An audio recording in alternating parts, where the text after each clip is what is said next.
पंच तत्वों से ही यह मानव जीवन बना है और पूरा संसार बना है, ब्रह्मांड बना है, जिसमें पंच तत्वों में पृथ्वी, जल, वायु, अग्नि और आकाश, इन पंच तत्वों से ही इस देह का निर्माण हुआ है।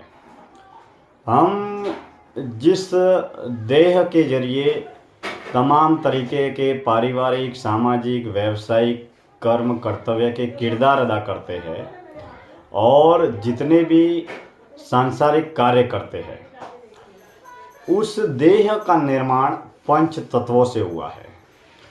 यानी कि सृष्टि, प्रकृति, ब्रह्मांड के पंच तत्वों से हमारी देह रूपी इस जीवन का निर्माण हुआ है और मौत के बाद यह पंच तत्व का बना हुआ भौतिक शरीर वापस पंच तत्वों में मिल जाता है।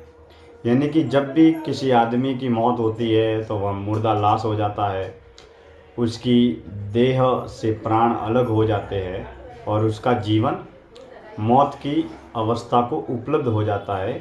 यानी कि क्रिया प्रतिक्रिया, सुख दुख किसी भी प्रकार का उसे नहीं होता है, हमेशा के लिए उसकी मौत हो जाती है। और मौत के बाद में देह को अलग अलग विधि विधान से जला दिया जाता है शमशान की भूमि में। कुछ धर्मों में उसे ज़मीन में गाड़ दिया जाता है, कुछ धर्मों में उसे जीव जंतु, जानवर, पशु पक्षियों को खाने के लिए छोड़ दिया जाता है। तो देह में जब तक प्राण है तब तक ही जीवन है। लेकिन देह का जो निर्माण जो है वो माँ के गर्भ से ही प्रारंभ हो जाता है।